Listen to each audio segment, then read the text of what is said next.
Pronto, muito bem, meus amigos. Nós estamos aqui agora fazendo uma nova gravação da Live 4 GCO, assunto a partir do 2.2.1. Só que nós vamos fazer aqui um bate-bola rápido sobre o assunto anterior com o nosso amigo M. Freitas. M. Freitas, está contigo. Obrigado, Pérez. Boa noite, senhoras e senhores. Estamos gravando, como o Pérez falou, essa aula aqui com o intuito de repor por problemas técnicos da live anterior, certo? Quem participou da live já absorveu o conhecimento, aqueles que infelizmente não puderam participar, nós vamos tentar passar aqui de uma forma um pouco mais condensada, mas que não se perca muito conteúdo. Na live 3, a gente debateu um pouco mais essa temática da visão dos conflitos, baseado nesses 5 tópicos e levantados por pautados nesses dois contextos aí, da assertividade e da cooperação. E para que a gente deixe só um pouco mais claro isso, porque lá para frente ele vai mesclar em distributiva, integrativa, a gente vai trabalhar de novo esse conceito de uma forma um pouco mais condensada.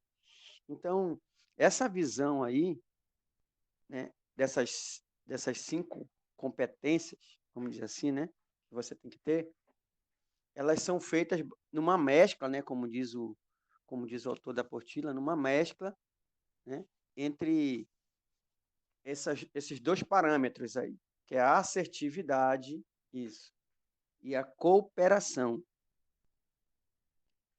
Ele avalia essas duas questões aí, a assertividade, né, com as abordagens iniciais, né, a assertividade e a cooperação. Então, o cara diz lá que o cruzamento dessas duas variáveis de abordagem, né, que é a assertividade e a cooperação, geram essas 5 posturas aí que o gestor deve ter que deve assumir diante de um conflito, né? E elas vão da mais ruim até a mais adequada. Show?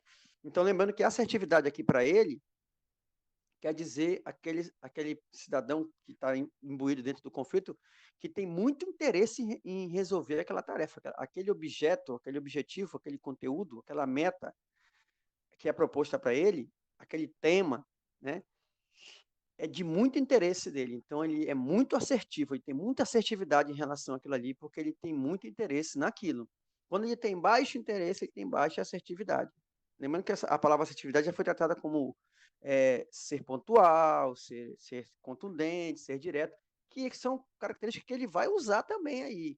Mas o foco semântico da palavra está na questão do interesse do cidadão, do grupo, do agente, né, envolvido no conflito, pelo objeto, que pode ser várias coisas aí, né? O objeto dele. Geralmente é alguma característica, alguma meta, né? Algum item, beleza?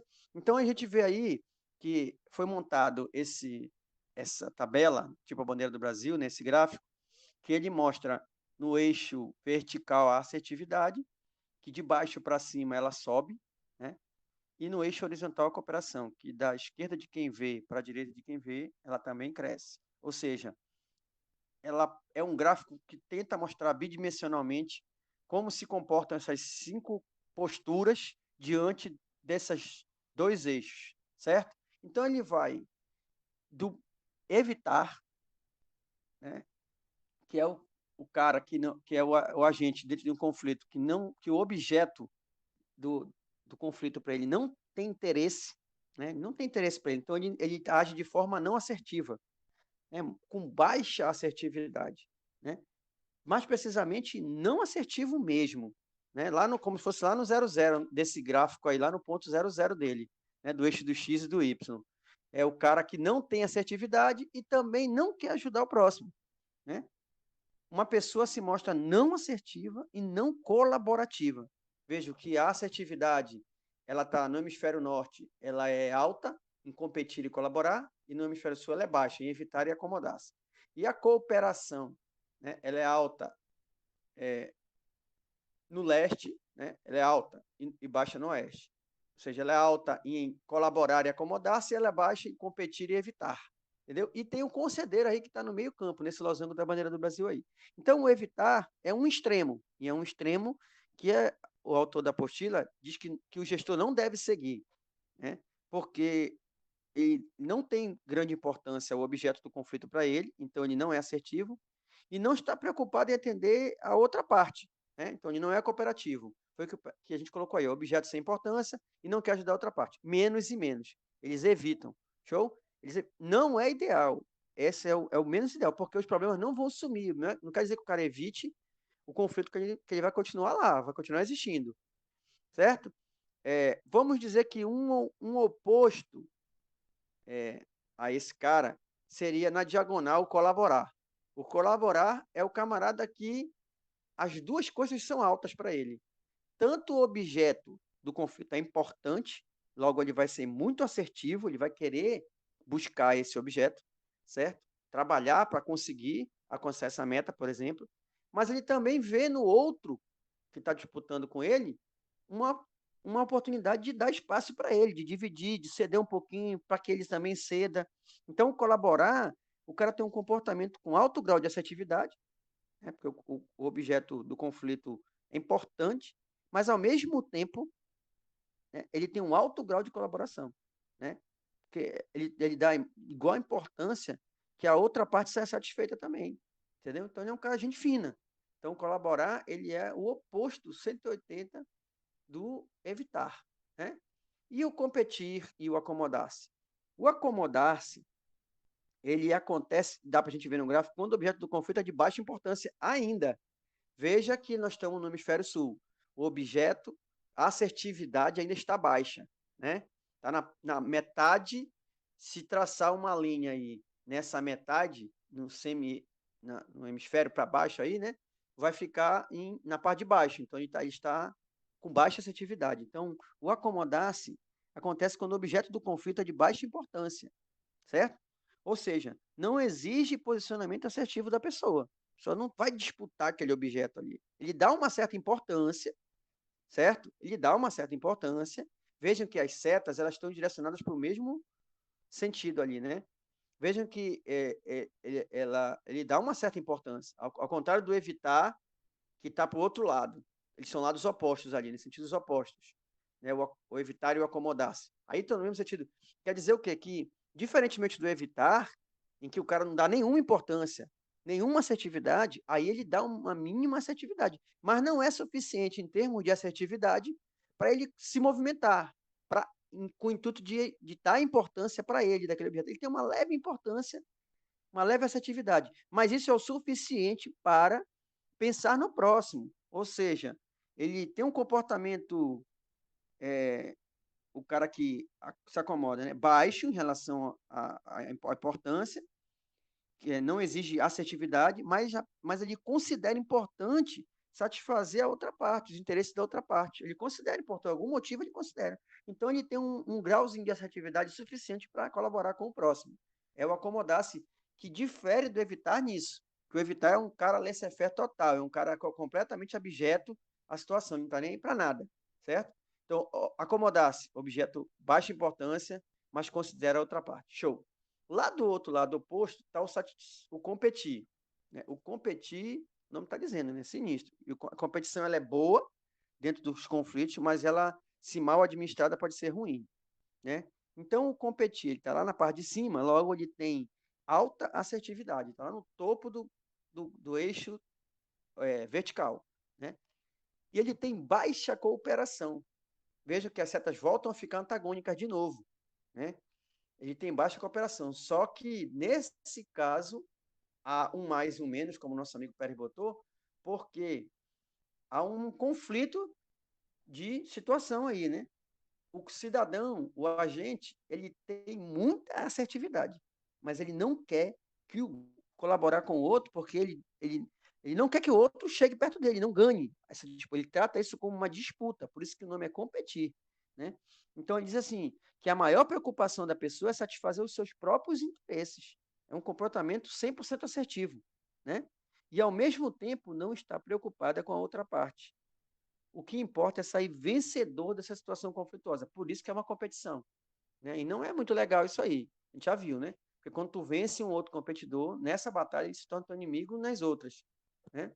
Então, o competir, o Pérez botou lá satisfazer seus próprios interesses e também não colabora, né? É uma outra característica dessa situação aí, não colabora com a outra parte envolvida, não tá preocupado com outra parte envolvida, né? O que importa para ele é sair vencedor, né? O competir, o que importa é sair vencedor, né? Isso. A palavra-chave do competir é sair vencedor. Então, o cara sai vencedor, ele quer sair o tempo todo vencedor do conflito, certo? Então, é um extremo. O competir é um extremo também no que se refere a comportamento, né? Não é uma coisa boa, legal também, de resolver os conflitos, assim como evitar, né?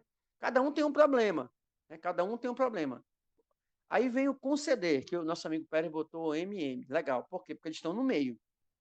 O cara que concede é um negociador, né? A gente vai ver a negociação daqui a pouco. Então, ocorre quando? Pelo gráfico dá para ver. Quando você tem MM, que é M de moderado, certo? Então, MM, moderadas, assertividade e cooperação. Você não tem nem um extremo, nem 8, nem 80. Você está no meio ali. Você não é extremamente competitivo, você não é um cara que evitou, você não se acomodou demais, e também não é extremamente colaborativo. Você está ali naquele meio termo. De que forma? Para diferenciar do outro, né? O negociador. É por isso que está conceder, né? Aí ele tem uma moderada assertividade, ou seja, ele tem disposição. Quando a assertividade, lembrem, é a vontade de querer tudo para o cara. Você tem interesse naquele assunto, é buscar aquele assunto. Então, o cara que tem uma moderada assertividade, ele vai buscar com certa moderação, né, com certo 50% de assertividade, por exemplo, mas ele vai deixar 50% também e vai abrir mão. Não é tudo que ele vai querer, ele vai abrir mão de alguma coisa, algum ponto da questão, algum debate, entendeu? E a moderada intenção colaborativa? Nesse ponto que ele vai abrir mão, justamente. Então, ele vai pensar na outra parte. Se ele vê que tem alguns pontos que podem favorecer a outra parte, que não vão atrapalhar ele cede, né? E mais ainda, a gente vai ver essa negociação. A ideia aí é fazer com que os dois cheguem a um ponto comum para que ambos saiam ganhando. É uma relação de ganha-ganha. Então, a negociação é importante por causa disso, diferentemente das outras. Né? Porque nem sempre nas outras uma das partes vai sair legal. Né? Entendeu? Então, é quase similar ao colaborar. O conceder é quase similar ao colaborar. A diferença está que no colaborar você tem alto grau de assertividade, certo? Você é um cara altruísta lá no colaborar. Por isso que está aquelas setas curvadas lá, mais e mais. Você é um cara altruísta, você tem alto grau de assertividade, mas também você quer dar muita importância para colaborar para ajudar outra pessoa. Nem sempre vai resolver o problema, porque a alta assertividade pode ser um problema. Já o meio de campo, não. Você já não vai para o combate com todas as armas possíveis. Você vai, usa um escudo, usa uma lança. Ali em cima, o cara vai com todos os canhões que ele tem. No competir, no colaborar, né? A diferença de um para o outro, competir e colaborar, é que o cara vai para todos os canhões e não quer nem saber do inimigo, no competir. No colaborar, ele não, ele é meio antagônico, né? Ele usa os canhões, mas ele diz, não, filho, peraí, mas eu vou te ajudar a se defender um pouco. Já no conceder, ele vai na boa. Ele vai no meio a meio, entendeu? Ele tem uma moderada, ou seja, uma mediana assertividade e uma mediana, o que faz com que ele tenha também uma mediana colaboração com o próximo, né? Assim, colabora com o próximo, ele deixa que o próximo também abra mão de alguma parte, em busca de um consenso comum. A palavra-chave aí é consenso. Por isso que é conceder, vem do substantivo consenso, né?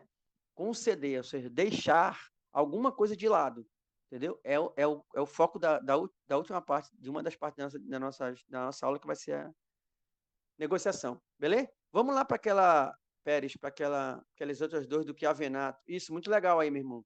Mais e menos, o moderado, isso aí é mnemônico muito bom para a gente trabalhar. Vamos lá para naquela figura lá, aquelas duas figuras rápidas lá do Chiavenato, por favor.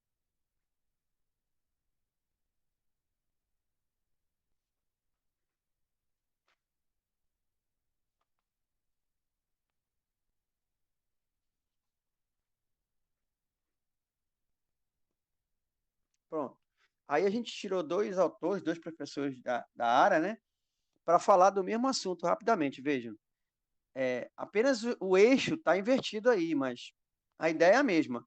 A cooperação está no eixo vertical e assertividade no eixo horizontal. Mas a ideia... E aí, lógico, esses termos, eles se invertem, né? Mas, assim, a ideia é a mesma, veja. Evitação ou evitar vai sempre ficar nesse canto aí, porque é baixo e baixo. Veja aí, baixo e baixo. Negar a existência do conflito e esconder seus verdadeiros sentimentos. Não adianta, certo? Aí veja lá o outro extremo lá, amarelo também. Colaboração ou resolução dos problemas, né? Que é o colaborar, que a gente viu. Ele também vai estar lá naquele ponto lá sempre, porque ele é alto e alto, né? Veja aqui embaixo, alto e alto. Mesmo que eu troque os eixos, aí ele vai continuar, esses dois lados vão continuar lá. O que vão se inverter são a acomodação e a competição aí. Então, a colaboração ou resolução de problemas, buscar uma solução que atenda às necessidades de cada uma das partes. Veja, colaboração ou resolução de problemas, certo?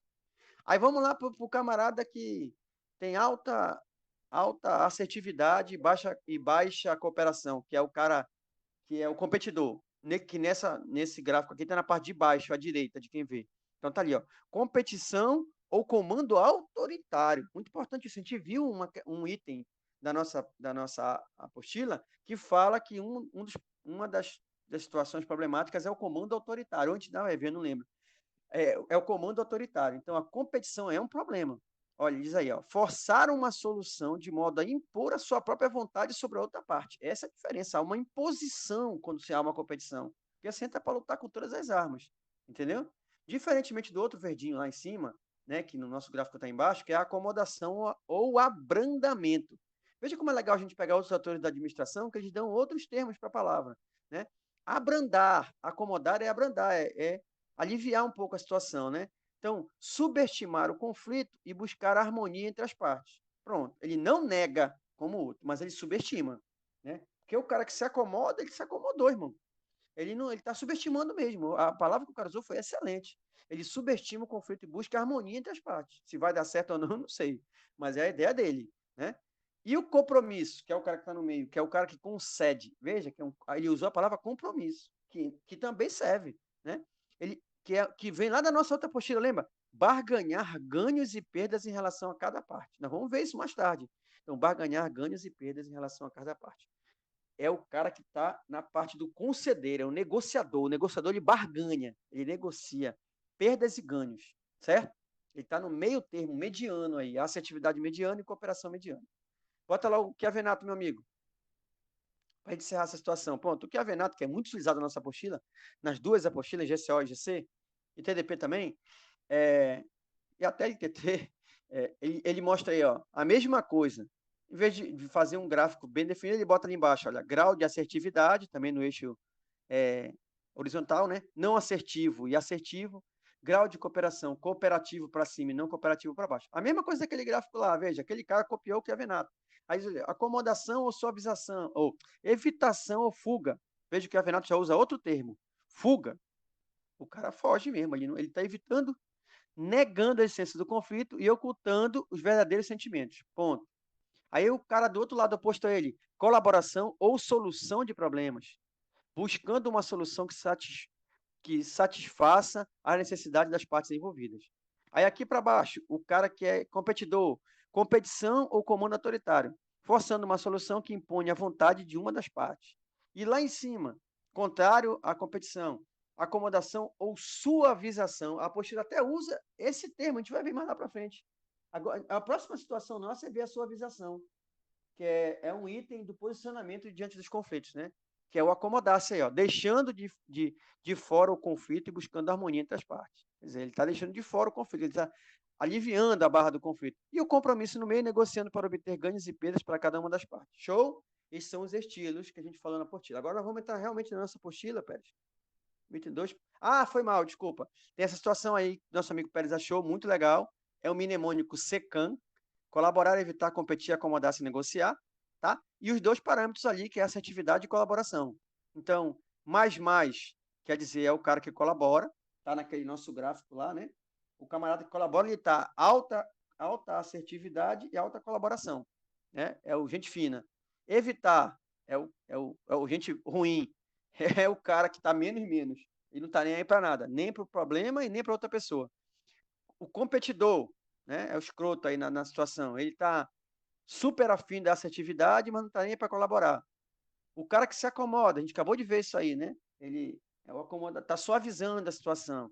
Ele tem uma assertividade pequena, mas ele tem uma boa colaboração. E o negociador está no meio, negociar, intermediar, né? Ele está moderada nos dois, ou média nos dois. Show? Vamos embora. 2.1.1. Posicionamento diante dos conflitos. A apostila adota alguns posicionamentos diante dos conflitos. São exatamente 6 esses posicionamentos, certo? São não enfrentamento, suavização, concessão, comando autoritário, alteração de variáveis humanas e alteração de variáveis estruturais.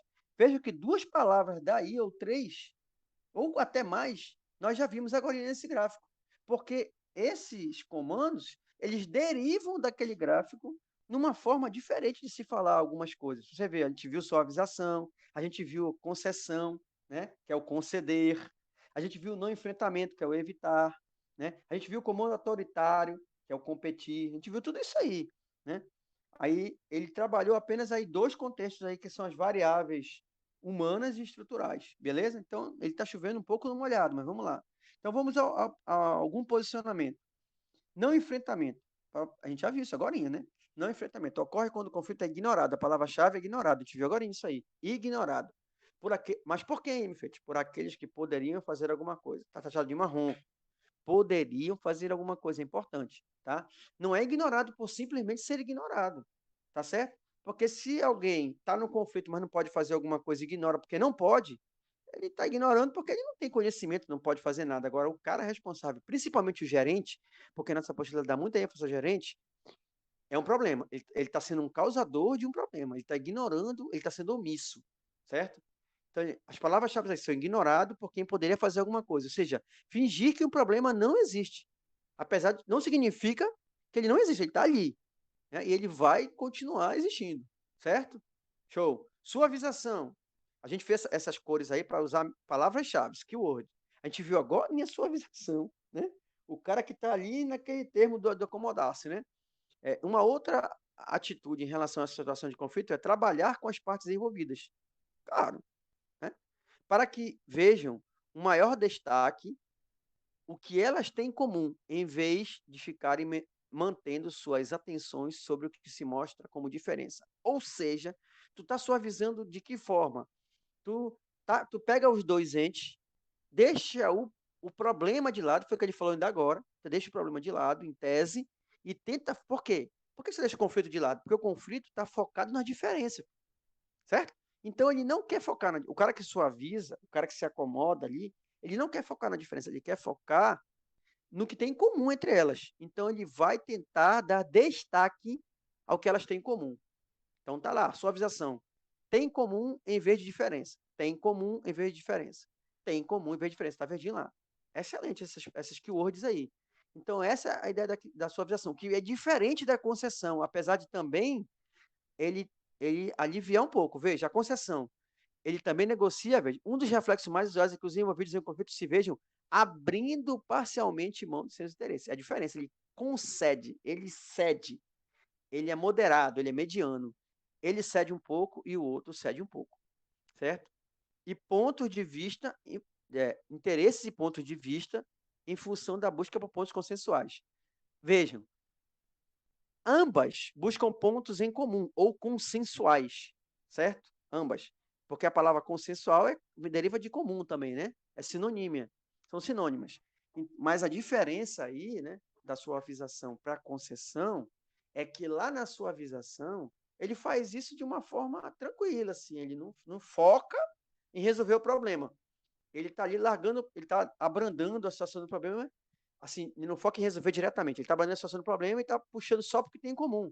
Tipo assim, vocês estão brigando por causa de peixe, mas pô, vocês têm que se lembrar que os dois gostam de carne, entendeu? Então essa é a ideia lá, focar no comum. Aqui não, aqui ele vai focar no comum também, mas da seguinte forma, pô, vocês dois não gostam de carne, vamos fazer o seguinte, vamos dividir um pouco aí essa parada, cada um come meio a meio, e vamos bola para frente. Então, hoje você come carne e ele come peixe, amanhã a gente reveza. Ele come peixe, ele come carne e você come peixe. É a ideia da concessão, é você abrir mão parcialmente dos seus interesses.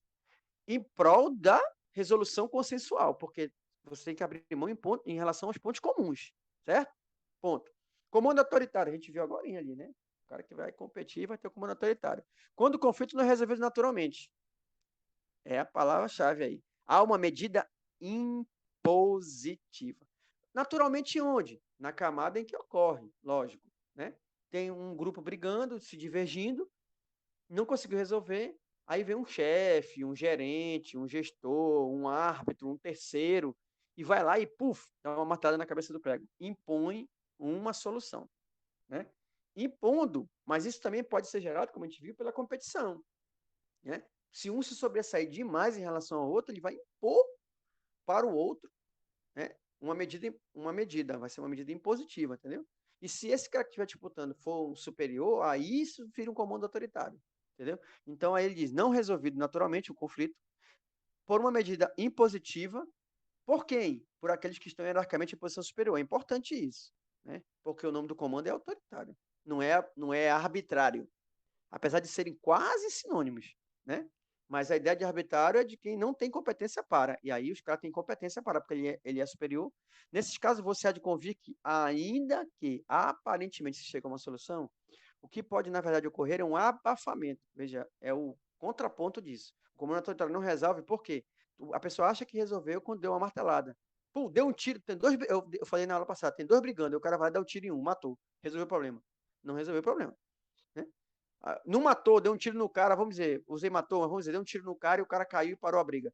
Não matou, só causou um problema lá na frente. Tu abafou aquele cara que caiu, ou seja, há um abafamento involuntário dos interesses. Por que involuntário? Porque alguém foi autoritário. O cara não tem vontade de ser abafado, entendeu? Naquela parte que não for favorecida a decisão tomada. Lógico, lógico, né?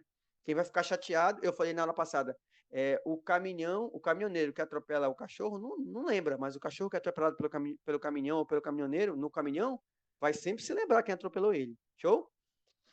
Alterações variáveis. Então, essa comando autoritário não é ideal. Alterações variáveis humanas. E a gente vai usar, às vezes, no meio militar. A gente vai falar mais tarde.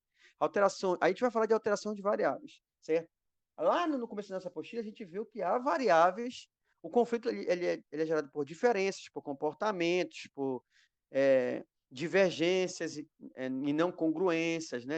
Pode ser de ideias, de opiniões, de posturas, de comportamentos, mas pode também ser causado por terceiros, externos, internos, pelo meio que cerca ele. É o caso de um ecossistema de conflito. Tem as pessoas, mas tem o meio que elas estão inseridas. Lembra que a gente falou? O meio altera a pessoa, altera o meio, tal, numa outra disciplina? É o caso aqui também, entendeu? Então, você pode brigar, pode gerar um conflito por questão, a gente vai ver mais tarde, por questão de não ter os meios corretos para trabalhar, não ter infraestrutura correta, ou por ter dado, como a gente falou na aula passada, por assimetria, você por ter dado diferentes níveis de tarefa, ou superposição de tarefas. Tudo isso gera conflito, certo? Então, ele vai trabalhar. Aí, que forma o gestor tem de resolver isso aí? Alterando essas variáveis, ou tentando alterá-las, para que elas se encaixem da melhor forma possível para ele. Então, ele diz aí, alterar as humanas e as estruturais. As humanas consiste em trabalhar, né, ou mexer, cadê, meu amigo, as humanas? Comportamentos e atitudes, pronto. Variáveis humanas, comportamentos e atitudes. Variáveis humanas, comportamentos e atitudes, certo? Tá lá no chá, tá no A isso aí, né?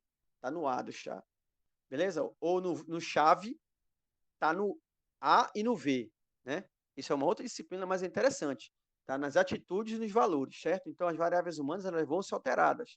Ou o gestor vai tentar trabalhar isso nas pessoas. Ele vai chamar o cara para conversar, ele diz aí, visando a obtenção de acordos e mudanças de posturas.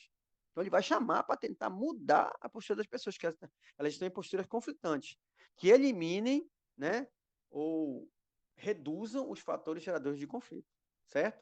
Então, ele vai trabalhar as variáveis humanas, são variáveis subjetivas, inerentes à pessoa, conflitos pessoais e interpessoais, intrapessoais. Vamos lá, meu amigo. E o outro fator que altera são as estruturais, né? Como eu falei ainda agora. Esse posicionamento acontece quando o diagnóstico leva à identificação de quê? De elementos da estrutura organizacional. Show. Pode ser vários elementos da estrutura organizacional, como eu falei. Pode ser desde uma máquina de Xerox, né? Desde uma ferramenta melhor, né? Desde uma sala melhor, ou desde umas condições de trabalho, desde uma tarefa que foi paga para o cara, pode ser várias coisas, várias, né? Ou pode ser, tipo, metas que não vão ser alcançadas, ou metas que o cara não pode alcançar porque foram demais para ele, certo? Então, ele diz aí, esse posicionamento acontece quando o diagnóstico está identificando elementos da estrutura organizacional, porque tem a cultura organizacional também nesse meio, né? Que possam ser modificados, certo?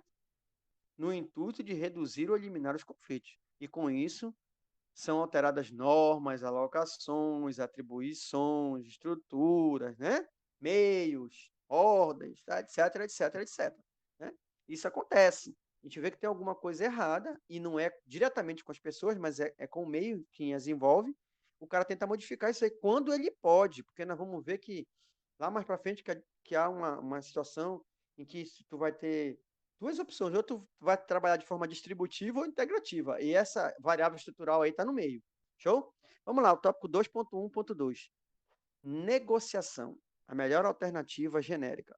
Ou seja, nós vamos falar no tópico conceder, lá naquele meio daquele gráfico, certo? É o cara que vai negociar. Viu que ele é moderado, moderado? Porque ele está sempre o melhor. E a gente viu na nossa apostila que a escola interacionista é a melhor. A gente viu que o cara que busca sempre os conflitos de forma positiva é o melhor. O gestor que busca integrar, unir as pessoas, ou a forma integrativa, é a melhor. Então ele junta tudo isso nessa alternativa genérica dele de negociar. Não tem só essa forma, óbvio. Mas a melhor alternativa ainda assim é a negociação, dentre aquelas outras lá, que é competir, colaborar, evitar acomodar, é negociar, de um jeito ou de outro. Só que quando o cara negocia, ele tem alguns parâmetros, certo? Quer dizer, negociar consiste na interação. Tem que ter interação, porque você não negocia, você vai negociar um carro que você vai comprar, uma casa que você vai comprar, um celular que você vai comprar, você vai ter que interagir com o vendedor, com a loja, seja com quem for, com um robô eletrônico, um celular, alguma coisa assim. Você vai ter que interagir, certo? Aqui nós estamos falando de pessoas, então as partes envolvidas vão ter interação. Porque se não tiver interação, não tem como negociar, porque a ideia é cada um ceder um pouquinho, certo? Que saem, veja, é um ponto de partida, saem de posições divergentes, então ele inicia a negociação com posição divergente, certo? Eu quero A e fulano quer B. Show. Aí eles discutem no meio do caminho, sentam lá, debatem, aí exaustivamente, até que alcancem graus satisfatórios de convergência entre suas opiniões. Graus satisfatórios, nem sempre vai ser 100%, certo? Mas são satisfatórios. Tá bom para ambos os lados, como disse o Russomano, e tá bom para a organização, porque tem que levar em consideração a organização também. Houve uma convergência entre as opiniões e tudo deu certo? Ok. Aí a gente vai dizer que houve uma negociação boa. A gente vai falar na frente sobre como deve ser uma boa negociação. Então, durante o processo, veja, negociação é um processo, assim como o conflito é um processo, ocorrem ofertas, contra-ofertas. Toma lá, dá cá, eu quero isso, eu vou levar isso, eu vou comprar um carro, aí o carro custa 20 mil, né? Mas aí, porra, não tenho 20 mil, como é que eu faço? Eu não quero vender menos de 20, eu vou te dar então o IPVA, não sei o quê, entendeu? Então é mais ou menos por aí, oferta e contra-oferta. E concessões de ambas as partes. Ambos concedem. Por isso que naquela nossa bandeira do Brasil, lá estava em conceder, né? Há uma concessão, eles cedem, né? Voluntariamente, né? Depois de conversarem, vamos dizer assim, né? Em prol do bem comum. Os dois atingirem o bem comum, né? Visando atingir um ponto no qual os interesses sejam atendidos da forma mais congruente possível. Veja, graus satisfatórios e da forma mais congruente possível. Não é perfeito, certo? Mas é o melhor que puder. É a forma que mais se aproxima do ideal, certo? Quer dizer, durante a negociação, ele continua falando, é importante que todos os envolvidos construam a percepção de que foram suficientemente ouvidos. Então, se é uma negociação, irmão, todo mundo tem que botar as cartas na mesa, né? E todo mundo tem que ser ouvido de forma equitativa, como ele diz aí. Todo mundo teve chance de falar de forma igual, de expor suas ideias, suas argumentações, né? Às vezes são dois grupos que estão disputando uma mesma causa, por exemplo, né? E o outro cidadão está gerindo esse conflito aí. Aí ele vai ouvir um pouco de cada lado e vai tentar mediar isso aí para que ele chegue alivie a barra na balança e fique no meio, certo? Mas ele vai dar oportunidade para todo mundo falar, chances iguais para expor as ideias, gerando um resultado que, no todo, represente mais do que as posições individuais inicialmente apresentados, ou seja, um todo é sinérgico, né? É um todo onde há uma sinergia, onde você tem algo maior do que inicialmente foi apresentado entre as partes. Ah, mas é estranho, né? Você abrir mão das coisas e ainda ficar com algo maior. Não é assim, tese, só se você pensar matematicamente falando, mas a ideia aqui é o resultado. Quando você tem um resultado sinérgico, quando você tem um resultado que houve uma concessão, né, de ambas as partes, você, muitas das vezes, inclusive, você cria novas situações, certo? Você sai com novas ideias. Como eu falei do carro lá, por exemplo, às vezes o cara diz assim, vamos fazer o seguinte, não está na mesa, a gente vai ver se em distributiva e integrativa, não está na mesa, por exemplo, o IPVA do carro, ou um som, ou um tapete, ou não sei mais o quê, mas o cara joga, tá entendendo? Aí nem sempre foi preciso abrir mão de tudo. Às vezes essa disputa foi integrativa. Eles se deram bem, entendeu? Por isso que, por vezes, o todo representa mais do que as posições individualmente iniciais apresentadas. E outra, por questões de valores éticos e morais também, isso também quer dizer o quê? Que as pessoas, depois de absorverem cada uma o ponto de vista das outras, compreendem que pode ter um outro ponto de vista que seja mais amplo e atenda as duas partes, certo? Quer dizer, esse caminho abre maiores espaços para a gestão participativa, certo? A gestão participativa é show. Ela é uma das gestões que são colocadas nas empresas privadas. A gente, nossa apostila, ainda bem que a gente não teve nem a gestão, a gente só, a apostila só toca em gestão participativa, gestão de competências, gestão de desenvolvimento, gestão de talentos, né? Que tudo está ligado à gestão de recursos humanos, certo? A gestão de conflitos, gestão de conhecimento, treinamento e desenvolvimento, está tudo dentro do macro administrativo da gestão de recursos humanos, certo? Então, ele vai interligar aí a gestão participativa com isso. Por que participativa? Porque é uma negociação, irmão. Numa negociação, todas as partes têm que serem ouvidas, né? Então, é por isso que ele fala da gestão participativa. Ele diz assim, esse caminho abre maiores espaços para a gestão participativa, pela qual as pessoas, esse caminho qual? Aquele caminho da negociação, do qual as pessoas tomam parte nos processos decisórios. Veja, as pessoas tomam parte nos processos decisórios. Falando isso dentro de uma empresa, tá entendendo? Por exemplo. Então, que afetam não apenas indivíduos, mas grupos, setores e a organização como um todo. Então, a gestão participativa ela é macro, ela abrange todo mundo, para que não gere muitos conflitos, certo?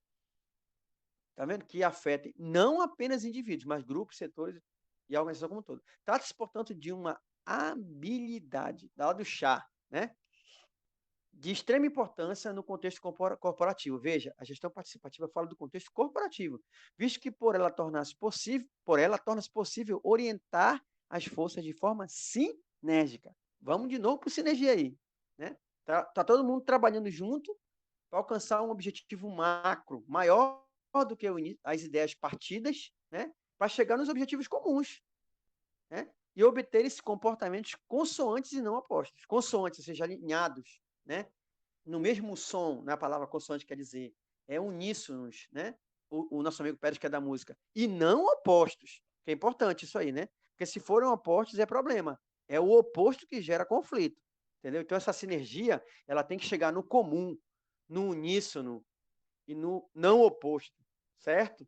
Aí, essa estrutura, né, corporativa, ele diz assim, por exemplo, o Kevin diz assim, ó, todos os envolvidos participam, pois tomam parte do conhecimento geral que lhes propiciará habilidades suficientes de ações dentro do contexto organizacional para juntos alcançarem os objetivos coletivos almejados num comportamento uníssono, que é esse consoante aí, o que também mitiga, ou seja, reduz, né, os conflitos ou os traz para a esfera positiva, que é um dos focos do gestor moderno, certo?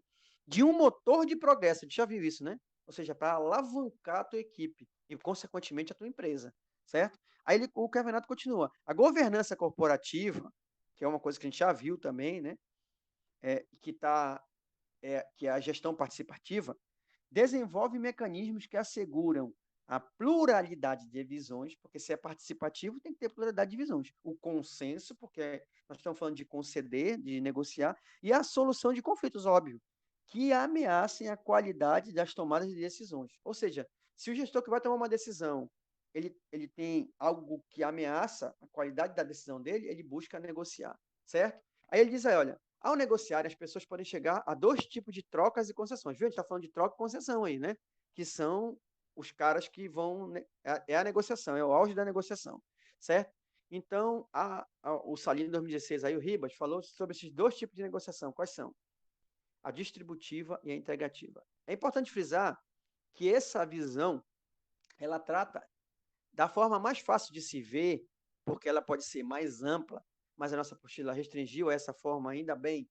Ela trata de recursos, estruturas, a princípio, certo? Por isso que a gente falou lá em cima do cara que trabalha a questão com recursos, né? Então, o nosso amigo Pérez vai mostrar agora um outro. Não, vamos ler primeiro aqui. Ele diz assim: a negociação distributiva, veja, distribuir é distribuir mesmo da língua portuguesa.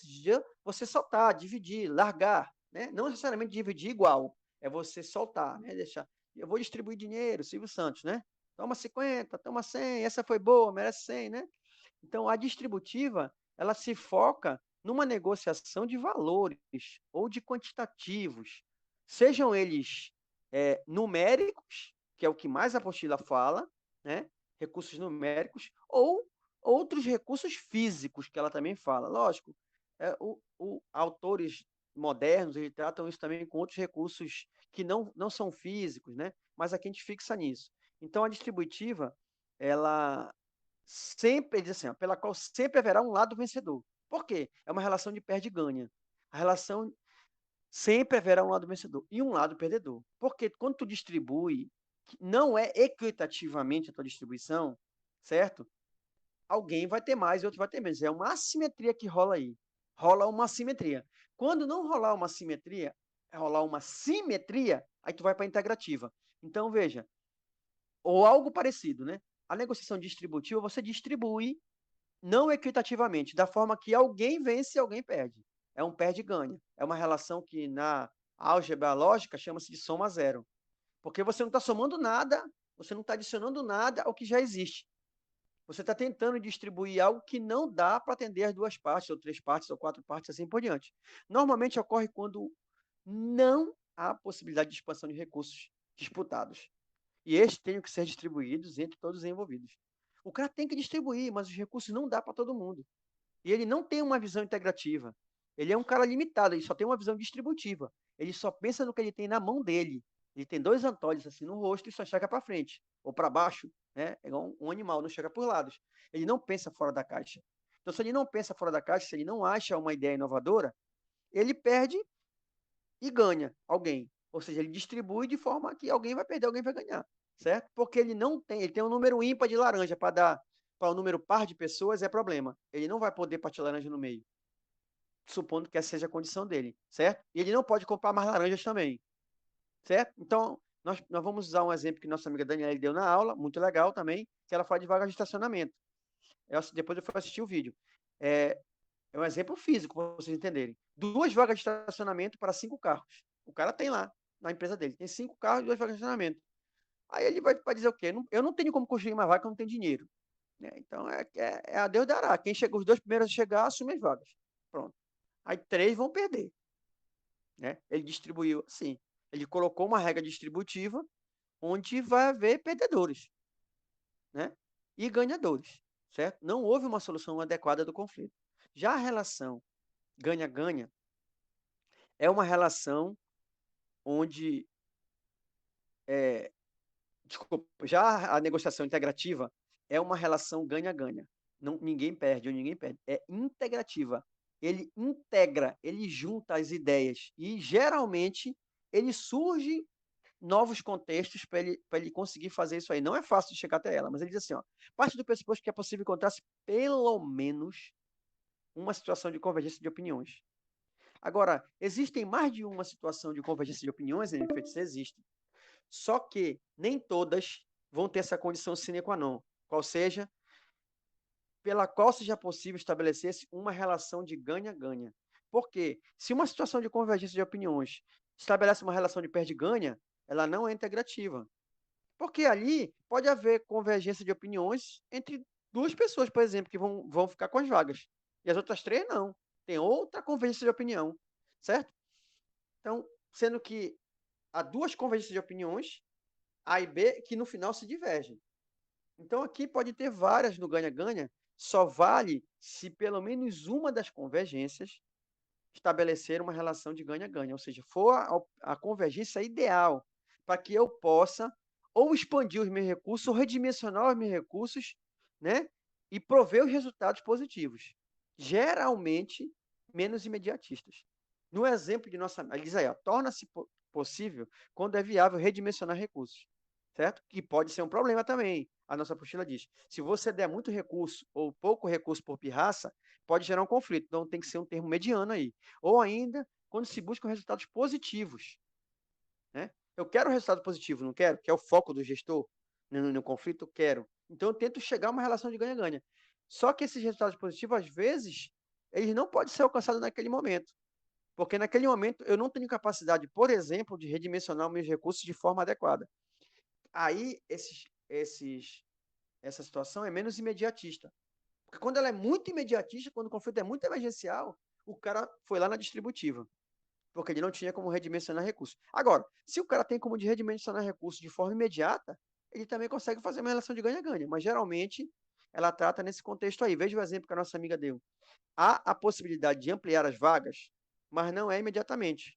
Mas serão criadas para satisfazerem a todos. Todo mundo fica feliz nesse momento, certo? Aplaca a ansiedade do povo e todo mundo sai ganhando.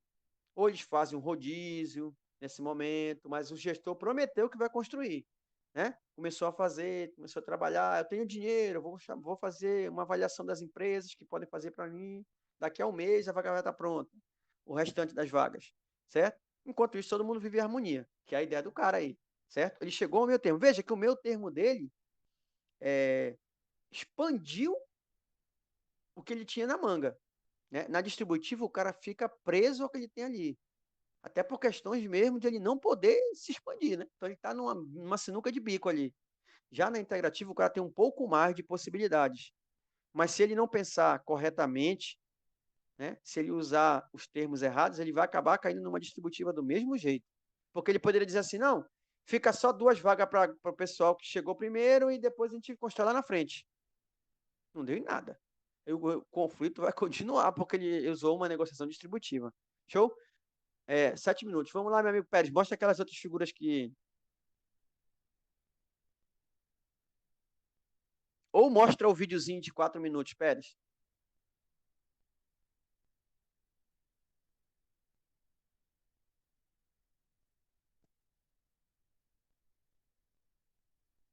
Pronto, nós vamos assistir um vídeo agora nesse 7 minutos, tem 4 minutos, para a gente ver uma outra ideia de negociação distributiva, é de um MBA, muito interessante. Já, Pérez?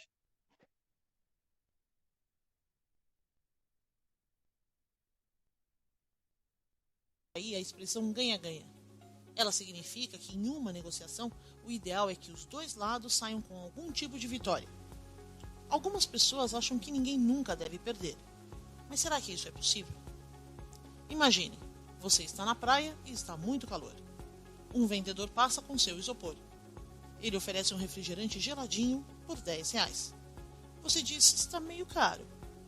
Muitos vendedores reduziriam o preço para conquistar o cliente para uma compra futura. Mas nessa compra, qual é a chance de você estar novamente naquela praia, encontrar aquele vendedor e estar com sede na mesma hora? Se ele baixar o preço agora, ele perde e você ganha. Se não baixar, ele ganha e você perde. E se não houver a compra, os dois perdem. Não há como fugir disso. Neste caso, você está distribuindo os R$ 10. É uma negociação distributiva. Agora, imagine a cena. Você está trabalhando com um colega no domingo à noite. Na cozinha, há 3 pedaços de pizza. Com a sua fome e seu cansaço, você poderia comer uma pizza inteira, e ele também. Mas só há 3 pedaços. Como fazer a divisão? Um de vocês ficará com 2 pedaços, e o outro com apenas um. Alguém pode alegar que o ideal é dividir esse terceiro pedaço. e que isso seria um ganha-ganha. Mas note que ao ceder essa metade, você está automaticamente perdendo esse pedacinho. Na prática, ceder é perder, porque você está deixando de ganhar. Com o seu estômago roncando, como convencer então seu amigo a lhe deixar com os 2 pedaços? Ou quem sabe até os 3. Repare que essa negociação tem um aspecto de forte competição. Quando um de vocês dois ganhar o segundo pedaço, o outro automaticamente perderá. Se dividirem, ambos estarão perdendo o que poderia ser um segundo pedaço inteiro. Esse também é um exemplo de negociação distributiva, que acontece quando você tem um montante fixo para negociar e distribuir entre as partes. Há apenas 3 pedaços. Não há como pedir outra pizza e não vai adiantar prometer ceder só da próxima vez. Agora, vamos supor que seja o aniversário do filho do seu colega. Você sabe que ele quer tentar sair o mais cedo possível. Também sabe que você conseguiria fazer a parte dele muito mais rápido do que ele. Você pode colocar essa variável na negociação pela pizza. Repare que você continua querendo competir pela pizza, mas está disposto a ceder seu tempo e colaborar com um colega para isso. Todos saem ganhando. Você se alimenta e ele sai mais cedo. E todos cedem. Você fica um pouco a mais, mas ele fica sem a pizza. Essa relação, que é a chamada ganha-ganha, só aconteceu porque você pôde ampliar o valor do que estava sendo negociado. Não era mais só a pizza que estava em jogo, era o bem-estar de vocês dois. Você integrou outros valores ao montante principal e transformou a negociação em integrativa. Outro exemplo, negociação em entrevistas de emprego. A empresa quer saber quanto você quer ganhar e o candidato pensa quanto vocês querem e podem me pagar. Mas sempre pode haver outras coisas na mesa. Horários flexíveis, benefícios, forma de contratação. Se os dois lados pensarem apenas no salário bruto, a negociação será sempre distributiva. E quando um dos dois lados ganhar, o outro sempre vai perder. Em qualquer negociação, seja comprar sua primeira casa ou decidir qual filme vai assistir com os amigos, procure analisar exatamente o que está sendo negociado. Isso ajudará bastante a decidir a sua estratégia. Hoje vimos então as 2 principais categorias da negociação, a distributiva e a integrativa. Até a próxima!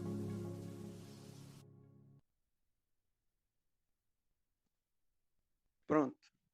Vence aqui, se der tempo de tu colocar aquela outra figurinha, aquela outra imagem, pera, de negociativa e distributiva, senão a gente deixa para o próximo link. Mas veja que ela usou outro exemplo aí, né? O exemplo de pizza e tal, né? Veja que, porque dentro da administração, não é só essa divisão distributiva e integrativa, tem subdivisões também, que não foram mostradas aí. É quando tem ganha-ganha, perde-perde, quer ver? Ó?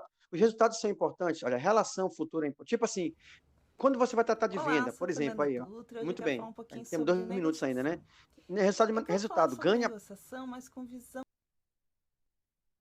resultado, ganha-perde. Apenas uma das partes ganha, provocando um desequilíbrio da negociação.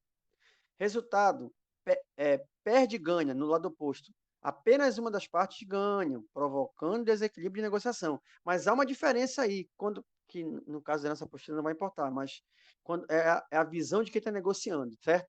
Entre o ganha-perde e o perde-ganha. Resultado de ganha-ganha, que é o ideal, que é o integrativo, possibilidade de surgimento de um relacionamento de parceria, com satisfação para ambas as partes. E o resultado perde-perde, né? Que não é o resultado ideal, né? É o pior de todos, a situação onde não se conclui o negócio e todos os participantes estão satisfeitos com o resultado. Ninguém fez uma venda, por exemplo. A nossa postura tocou nos 2 primeiros ali, ó, no perde-ganha e no ganha-ganha. Né? O perde-ganha, que é uma distributiva, apenas uma das partes ganha, provocando desequilíbrio na negociação, uma assimetria, e o ganha-ganha, né? Que é o surgimento de um novo relacionamento, ou seja, uma parceria, ele integra algo à negociação, por isso que é integrativa, ele junta, ele coloca algo novo naqueles parâmetros. Você viu lá que na pizza ele fez a negociação com a folga do cara lá. Tu sai mais cedo e eu como a pizza. E depois a gente deixa para frente, entendeu? Beleza? Vai cair nosso link, na próxima a gente continua. Valeu, Pérez. Então, pessoal, a gente viu no vídeo, naquele exemplo lá, a negociação distributiva e integrativa, certo? Acho que ficou bem claro. Vamos agora adequar os conflitos dentro do contexto da FAB. O que é importante frisar aí é que Se eu tivesse que selecionar keywords para esse tópico, eu selecionaria assim: a relação da hierarquia, porque aqui a gente tem hierarquia e disciplina, muito importante no contexto da FAB, e não vai deixar de ter isso.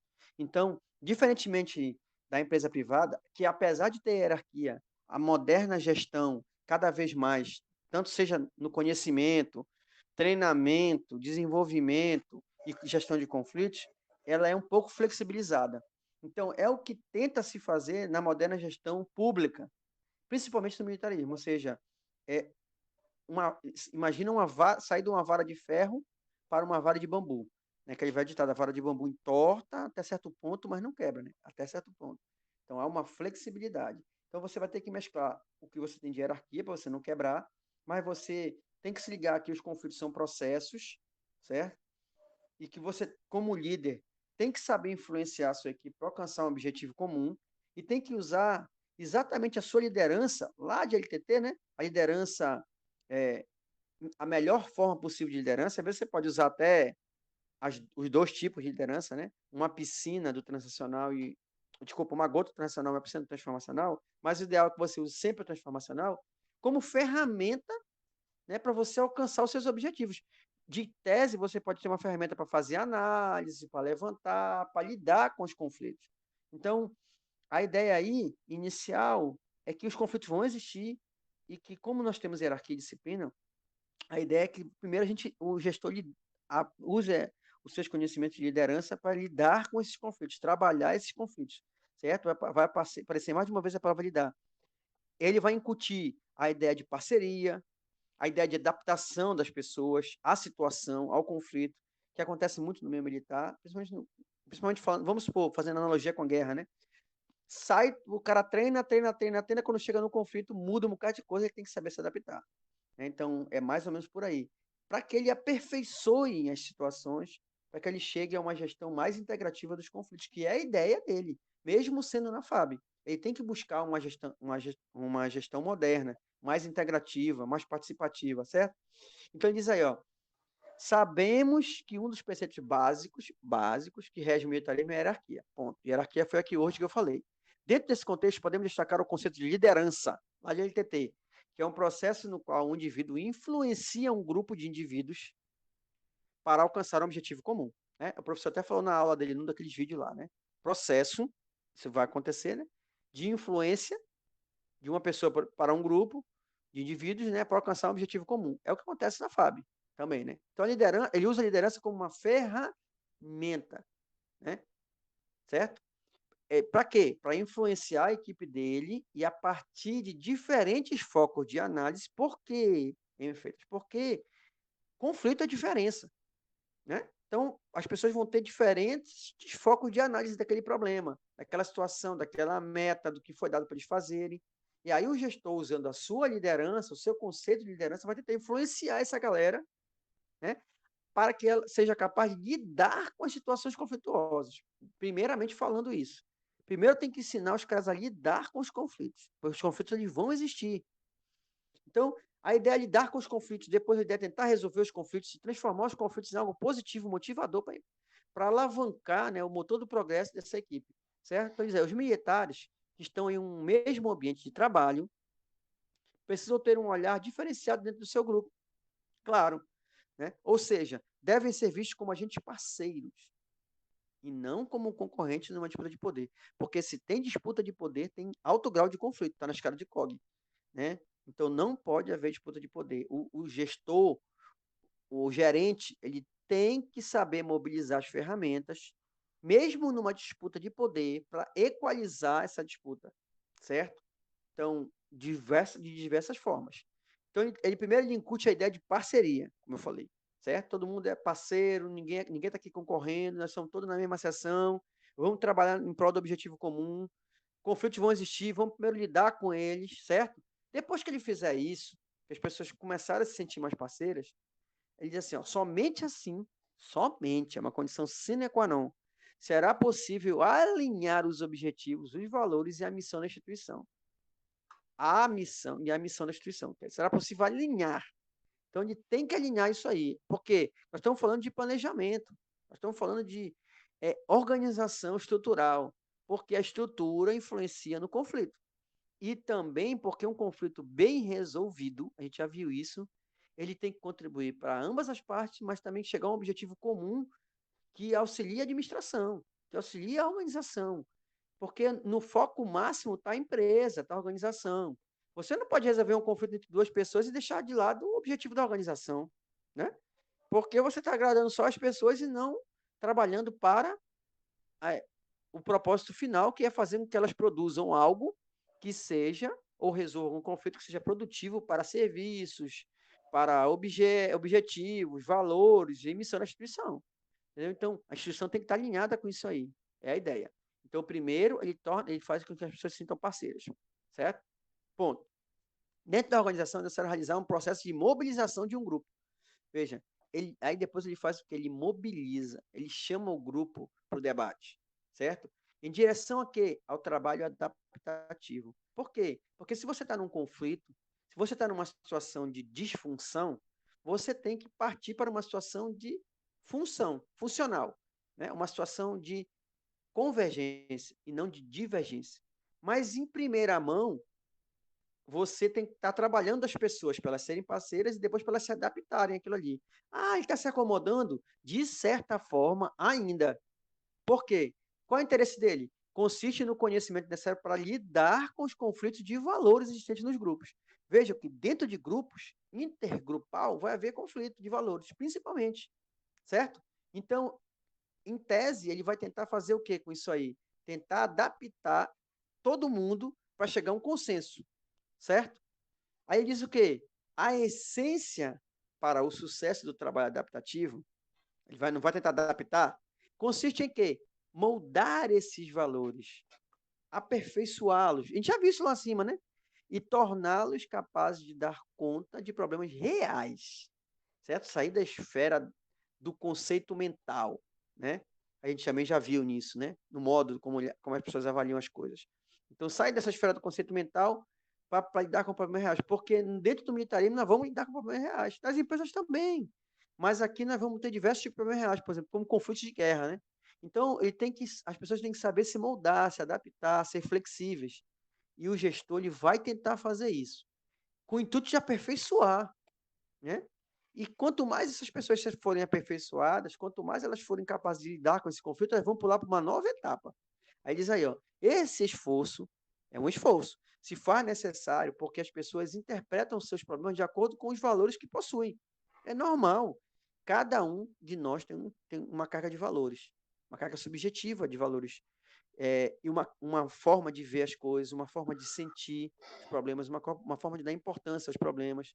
Nós temos a nossa cultura, nossa bagagem cultural, nossa bagagem acadêmica. Então, a vida nos ensinou muitas coisas, o conhecimento tácito, né? Então, a gente tem o conhecimento explícito também. Então, são várias nuances que estão nesse conflito aí, né? São os valores do chave, né? Chave, atitudes e valores, né?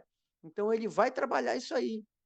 Então, diz assim, cada um tem os seus valores. Então, ele vai possuir, dependendo da situação, é imprescindível a adoção de novos valores, certo? Então, diz, porque as pessoas interpretam seus problemas de acordo com os valores que possuem. E, dependendo da situação, se a situação for muito séria, é imprescindível a adoção de novos valores, para que os comportamentos do grupo consigam se adaptar a uma situação incomum ou desafiadora, que é o cerne da boa relação, da boa resolução de um conflito. Às vezes é importante você estimular um conflito, como a gente vai ver lá na frente, para que a sua equipe saia da apatia. Ou até porque se resolva um problema mesmo. Como, por exemplo, nós estamos tendo um conflito, ele ensinou a lidar com o conflito, ele está aperfeiçoando essas capacidades, né? Essas competências de se lidar com o conflito até o ponto de resolver o conflito. Mas para isso você tem que saber se adaptar, ir se adaptando, se adaptando, se adaptando. Por isso que diz que é um esforço, né? Paulatino, né? Então, consigo se adaptar a uma situação incomum ou desafiadora, porque um conflito nesse nível de ser incomum ou desafiador é o que move uma equipe, certo? Show. Então, ele basicamente fala que no conflito, no meio militar, a gente tem que tentar fazer essa nuance aí, essa gradação aí de mesclar a hierarquia, não quebrar a hierarquia, usar a influência do líder, fazer com que a equipe lide primeiro com conflito, com parceria, com adaptação, e aperfeiçoando esses valores, né, até que ele chegue a um valor comum, que possa se adaptar a uma situação incomum desafiadora. E aí evoluam bastante. Show?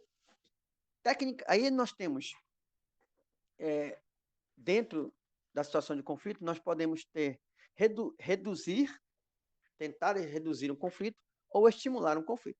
A nossa postura trabalha o tempo todo com a melhor forma, que é a forma de estímulo dos conflitos, mas tudo tem que ser dosado. E os dois, geralmente, a postura didaticamente os separou, mas geralmente o gestor vai usar os dois ao mesmo tempo, porque um conflito ele é muito complexo, ele pode envolver diversas variáveis, como a gente viu, estruturais, comportamentais, de valores, internos, externos, de grupos, de pessoas, interorganizacionais. Então, vão ser muitas variáveis. Então, geralmente, ele pode se ver diante de um conflito complexo e tentar reduzir as coisas que são ruins e melhorar ou aumentar as coisas que são boas. Mas existe coisa boa no conflito, né, Freitas? Existe de acordo com a perspectiva de que você saiba utilizar aquelas coisas que são, olha a expressão que eu vou usar, menos ruins, né? Uma expressão meio tosca, mas essa é a ideia. Aquelas coisas que são menos ruins na visão do gestor, transformá-las em boas, né? Para que ele alavanque a sua equipe, certo? Então vamos lá. Primeiro ele vai reduzir os conflitos. As variáveis de redução, elas podem ser desde você extinguir o conflito, que nem sempre é o ideal, a não ser que ele seja extremamente disfuncional, né? Até abrandá-lo de certa forma. Então vamos lá, ele diz aí, olha, que nós temos, ele citou 3 técnicas de redução de conflito, certo? Existem várias, ele citou 3. A resolução de problemas, veja, resolução, RP. Ele vai resolver, irmão, não tem jeito, certo? Metas superordenadas, a gente já viu isso, né? Ele vai jogar meta demais para os caras, ele vai tentar criar uma dependência de metas para poder eles trabalharem. E a expansão de recursos, a gente já viu isso agora também, né? Se ele puder, no integrativo, por exemplo, ele expande recursos, certo? Mas se ele não souber expandir, dá problema também. Veja. Então, olha lá, resolução de problemas, que é a primeira dessa escadinha aí. Consiste em promover, a palavra-chave é confrontação. O cara confronta as duas pessoas. Ah, mas é briga? Não, não é briga, não. É botar cara a cara. Ele escreve aí, ou seja, colocar as pessoas envolvidas frente a frente. RP, frente a frente, um na cara do outro. A fim de se identificar o problema e tentar solucioná-lo com base em discussões francas. Ou seja, senta ali um em frente do outro, começa a discutir francamente até chegar no consenso. Aí, se não chegar no consenso, o cara resolve o problema. Resolvido o problema, pronto, ficou assim, a gente detonou o problema, está resolvido. Pode ser o ideal? Pode, né? Porque nós não estamos falando de redução, teoricamente, se você vai aplicar essa técnica, é porque esse problema, a gente já viu isso na apostila, geralmente é um problema disfuncional, né? Não é um problema construtivo. Então você vai ter que reduzir de qualquer maneira esse problema. Ou porque você quer melhorar uma parte do problema, certo? Porque você tem mais de um problema dentro do conflito e você quer reduzir alguns para focar em outros. Então, a próxima fase é metas superordenadas. Se eu não resolvi o problema de vez, como está na resolução, eu tento superordenar metas. Ou seja, quando você joga uma meta para uma pessoa, a gente já viu isso, é uma forma estrutural, né? Quando você bota uma meta, você pode gerar um conflito de estrutura, ou seja, por conta daquelas metas ali, né? Então, se aquelas é uma fase de operação, né? Lá da outra apostila. Então, quando você coloca a meta aí no meio, se você for assimétrico, você cria um conflito, né? Ou se você superordenar, você vai tentar reduzir o conflito. De que forma, você vai fazer isso? Tá meio tosco. Vamos lá. Ele diz assim, ó, se cria dependência entre as partes com relação à realização de alguma tarefa. Ponto. Por que ele cria dependência? Porque ele pega o alcance de algum objetivo, certo? Ponto. Outro tem uma meta, outro tem uma tarefa para alcançar um objetivo, certo? Então, acontece às vezes, por exemplo, para dar um exemplo, né, mais prático, em equipes de venda, em equipes de marketing, né, aquelas empresas de propaganda e marketing, às vezes elas estão com um trabalho para fazer, né, que está sendo gerado por uma grande empresa que colocou em várias dessas empresas aí. Por exemplo, Coca-Cola quer fazer uma campanha, que eles chamam, né? E ela jogou em várias, na A, na B e na C, para A, B e C dar propostas. Então, são metas, que eles criou uma dependência entre elas, certo? Se houver um conflito, aí, vamos supor que houvesse um conflito dentro da mesma empresa, mas em setores diferentes. Aí o gestor vai dizer, pô, mas todo mundo tem que trabalhar junto. Mas eu vou deixar eles criarem uma dependência para forçar eles a trabalharem junto, porque então eles estão assimétricos demais, eles estão competitivos demais. E o foco aqui não é competitividade, porque se a competitividade for, a assertividade for alta, como a gente já viu, o conflito aumenta, certo? Então, o que ele faz com isso? Ele superordena essas metas, né? Aí, com isso, a principal intenção é forçar, olha aí, ele está sendo esperto, de maneira indireta, a lubrificação do relacionamento pela necessidade mútua de se obter algum resultado. Lubrificação é outra palavrinha-chave. Quando você lubrifica alguma coisa, é porque alguma coisa está rangendo, está duro, né? Está difícil de se mover, está difícil de se encontrar uma engrenagem, uma dobradiça de porta, uma roda de bicicleta, né? Então, o relacionamento também é assim. Se o relacionamento tá travado, ele vai tentar lubrificar para que esse relacionamento ande, né? De que forma? Mesmo que seja numa competição controlada. Ou seja, mesmo que ele bote a mesma tarefa para mais de uma pessoa ou um grupo. Ele superordene essas metas, certo? Criando uma dependência entre eles, porque eles vão ter que trabalhar em comum junto. Olha, pela necessidade mútua, ou seja, entre ambas as partes, de se obter algum resultado, certo? O que importa no final é o resultado geral. Show? MS, né? Número 3 é a. Cadê a 3? É o R, expansão de recursos. A gente já viu isso. Basicamente, ele diz aí, em princípio, quando os conflitos envolvem questões de compartilhamento de recursos, a gente viu agora isso, na distributiva e na integrativa, né? Parece ser a solução mais imediata. Qual é a solução mais imediata? Se o Pérez quiser fazer uma seta. Solução mais imediata para expansão de recursos. Então, é a expansão de recursos que parece, lá no título, né? Parece ser a solução mais imediata. Por que parece, meu filho? Se tu vai expandir recursos. Não, Pérez, da expansão até a palavra solução mais imediata, até esse pedaço da frase.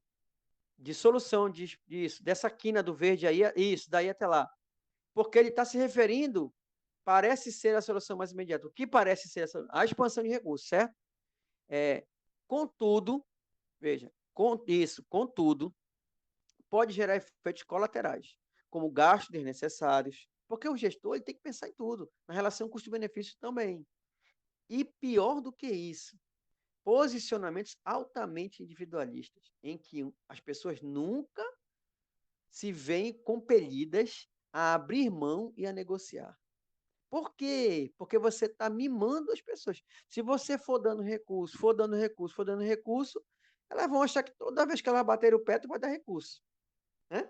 Aí tu vai facilitar o trabalho delas, só que às vezes tu está gastando muito. Às vezes vai chegar um ponto em que, no conflito, alguém vai ficar sem recurso, pode ser assimétrico quando tu expandir recursos. Então, isso tem que ter cuidado.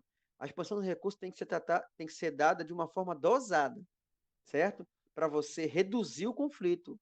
Porque, veja, nós estamos falando de redução do conflito, certo? A expansão, ela pode ser até um estímulo, assim como as metas superordenadas.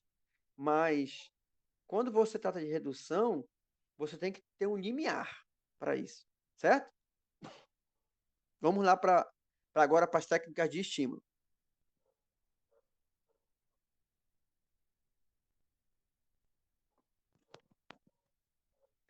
Ele diz aí, veja, primeiro que a gente tem que ver é o seguinte, que não é todo conflito que vai ser estimulado. Tem conflito que tem que ser reduzido, como a gente viu, né? Partes de um conflito também, falando, né? Então, quando você trata com conflitos macro e complexos, como eu disse, você vai reduzir algumas partes para estimular outras. E, às vezes, a mesma diferença, o mesmo problema, ele vai sofrer os dois efeitos. Você vai reduzir um pouquinho ele para ele chegar num consenso e daí você vai passar a estimular da forma correta, certo? Então diz aí, sabe-se que as diferenças, que nós estamos falando de conflitos, de objetivos e de interesses pessoais, às vezes produzem alguma espécie de conflito que constitui o outro lado da cooperação, ou seja, não é a cooperação, né? É a competitividade, né? Você não está colaborando, né? Ou você está evitando, né? Ou você está se acomodando, mas você não está colaborando, você não está cooperando, certo? Então, às vezes, produz alguma espécie de conflito. Não é toda a diferença, mas eu acho que na maioria sim.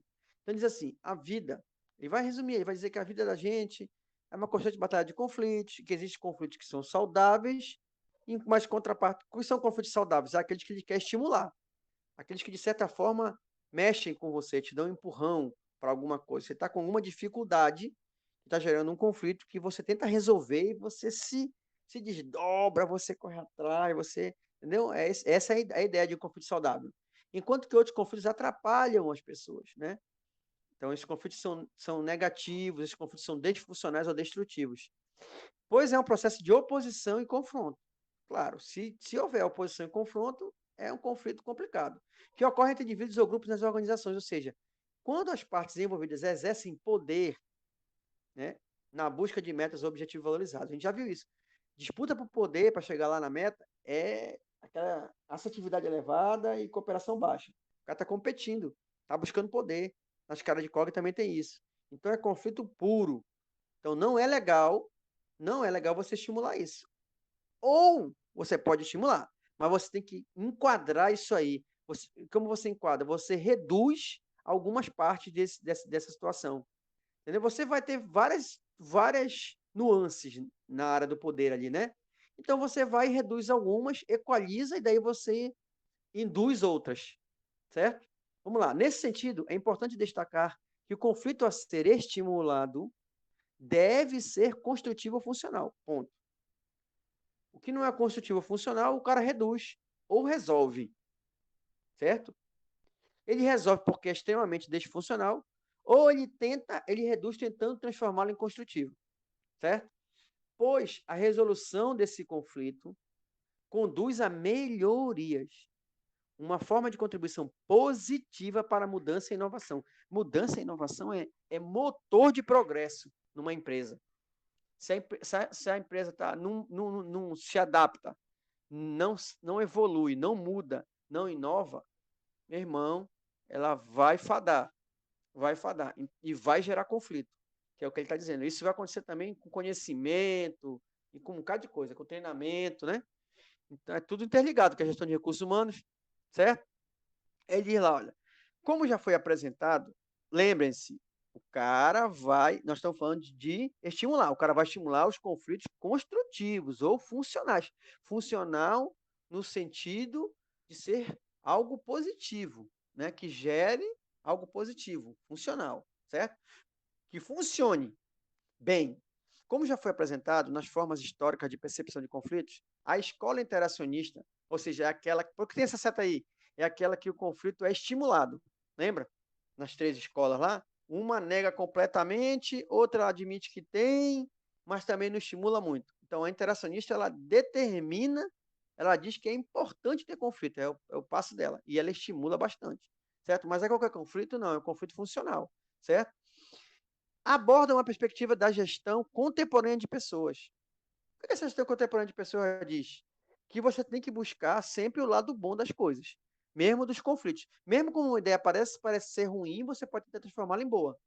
Aí diz assim, no que concerne à definição de conflitos, em que os conflitos, construtivos ou funcionais, não são tratados como danosos à organização, certo? Esses não são tratados. Os danosos são destrutivos ou disfuncionais, certo? Show? Então, ele está falando aí que o ideal é você trabalhar com a escola interacionista, você ser um gestor, um líder transformacional, você aplicar técnicas integrativas de negociação de conflito. Tudo isso se coaduna com essa ideia aí. Como já foi apresentado, tá, beleza. Segundo Robbins, existe a necessidade de que líderes mantenham um nível de conflito gerenciável. Isso está lá dentro da característica da escola interacionista, certo? Então, o camarada ele tem que manter um nível de conflito gerenciável. Às vezes, ele já mantém um conflito que existe, certo? E, às vezes, ele incute, ele impõe, ele joga um conflito dentro da organização dele, da equipe dele. Às vezes, ele estimula um conflito entre 2 equipes, como eu falei, para disputar uma meta superordenada, por exemplo. Às vezes, ele traz de fora um problema ou joga uma pessoa dentro da organização, ele tira a pessoa, ele tira a galera daquele comodismo, certo? Mas ele tem que gerenciar muito bem isso. o conflito tem que ser controlado. E o que gera esse conflito também tem que ser controlado, certo? Foi o que eu falei lá em cima, ele tem que dosar bem isso. Mas, assim, os líderes mantêm o nível de conflito gerenciável, ou seja, esse conflito estimulado na organização deve surgir a partir de variáveis controláveis. Se essas variáveis não estão controláveis, tem que primeiro controlar, certo? Primeiro, se ele não consegue controlar, ele mata essas variáveis aí, ele reduz essas variáveis, como a gente viu lá em cima. Ou ele resolve o problema e deixa esse problema de lado, certo? Para que não se perca o controle das situações. Se ele perder o controle das situações, se ele não der a mão, tudo fica na mão do gestor. Se ele perder esse controle aí, ele vai ser o causador do conflito. Ele vai estar estimulando mais conflito ainda. Aí diz aí, uma das formas é por meio de técnicas de indução. Ele vai induzir. Por exemplo, um exemplo é premiação. Um exemplo lá da recompensa contingente, por exemplo, né? Para seus responsáveis. Ao passo que aqueles que se mantêm apáticos, né, não estão se mobilizando muito, por algum motivo, ou porque não estão sendo bem treinados, ou porque não estão gostando da situação, ou porque não gostam das metas, ou porque não estão metas super ordenadas demais, ou assimétricas. Tem várias ideias aí que envolvem várias disciplinas da gente, certo? É bem complexo mesmo. Ao passo que aqueles que se mantêm apáticos passam a ser penalizados. Vai lá para punição, né? Ele está misturando, ele está usando a LTT lá, né? A liderança transacional. Estímulo de discussão de ideias, aí já começa a melhorar. Que ajudam o trabalho, fomento de um ambiente de autoavaliação, a gente já está evoluindo, né? Exposição de experiências diversificadas, que é importante, cada um conversa sobre essas experiências, e a criação de um ambiente que permita ao indivíduo ficar alerta. Veja aí ele vai focar sobre as variáveis controláveis.